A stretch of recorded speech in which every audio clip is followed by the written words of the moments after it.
తిరుమలలో విశాఖ శారదా పీఠాన్ని ఖాళీ చేయాలని టీటీడీ నోటీసులు జారీ చేసింది. 15 రోజులుగా ఖాళీ చేయాలని ఆదేశించింది. నిబంధనలకు విరుద్ధంగా నిర్మాణాలు చేపట్టారని విశాఖ శారదా పీఠంపై ఆరోపణలున్నాయి. అక్రమ నిర్మాణాలపై హిందూ పరిరక్షణ సమితి సంఘాలు కోర్టుకు వెళ్లాయి. టీటీడీకి అనుకూలంగా తీర్పు రావడంతో అధికారులు చర్యలు తీసుకున్నారు.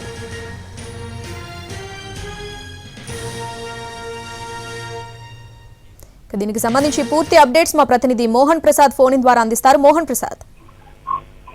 శ్రావణి, విశాఖ శారదా పీఠానికి టీటీడీ అధికారులు షాక్ ఇచ్చారు. నిబంధనలకు వ్యతిరేకంగా నిర్మాణాలు జరిగాయన్నటువంటి అంశంపై హైకోర్టు టీటీడీకి అనుకూలంగా తీర్పిచ్చినటువంటి నేపథ్యంలో 15 రోజుల లోపు వివరణ ఇస్తూ శారదా పీఠాన్ని ఖాళీ చేయాలంటూ కూడా శనివారం రోజున నోటీసులు అందజేయడం జరిగింది. దీంతో శారదా పీఠానికి ఒక షాక్ లాంటి వార్త ఇదని చెప్పుకోవచ్చు. తిరుమలకు సంబంధించి 2007లో శారదాపీఠ నిర్మాణం పూర్తయింది. అదేవిధంగా 2019లో మరోసారి అదనంగా భవనాలు నిర్మించారు. ఈ 2 భవనాలకు సంబంధించి దాదాపు 20,000 అడుగుల డీవియేషన్స్ నిర్మాణంలో ఉన్నాయన్నటువంటి అంశం వెలుగులో చూసింది. 2023లో దీనికి సంబంధించి పాలక మండలి శారదాపీఠం ఏదైతే డీవియేషన్స్ చేసిందో వాటికి అనుమతులు క్రమబద్ధీకరణ చేస్తూ దాదాపు 27 లక్షల రూపాయల పెనాల్టీ విధిస్తూ ఆ మొత్తాన్ని చెల్లిస్తే డీవియేషన్ మొత్తం కూడా రెగ్యులరైజ్ చేయాలన్నటువంటి ప్రతిపాదనను అంగీకరించింది. అటు తర్వాత రాష్ట్ర ప్రభుత్వానికి దీనికి సంబంధించినటువంటి అనుమతుల కోసం సిఫార్సు చేసింది. కానీ రాష్ట్ర ప్రభుత్వం 2024 అక్టోబర్లో టీటీడీ పాలక మండలి చేసినటువంటి సిఫార్సులను వ్యతిరేకిస్తూ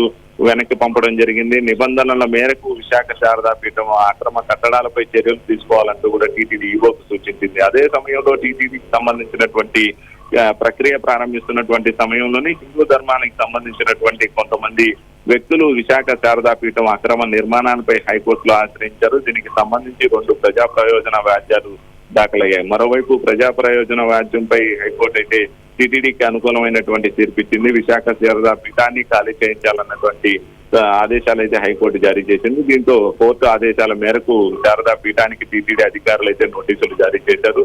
15 రోజుల సమయంలోపు ఖాళీ చేయాలన్నటువంటి ఆదేశాలతో కూడినటువంటి నోటీసును అయితే అందజేశారు. మరోవైపు శారదా పీఠం ప్రతినిధులు సుప్రీంకోర్టును ఆశ్రయించేటటువంటి యోచనలో ఉన్నట్లు మనకు సమాచారం అందుతుంది. శ్రావణి.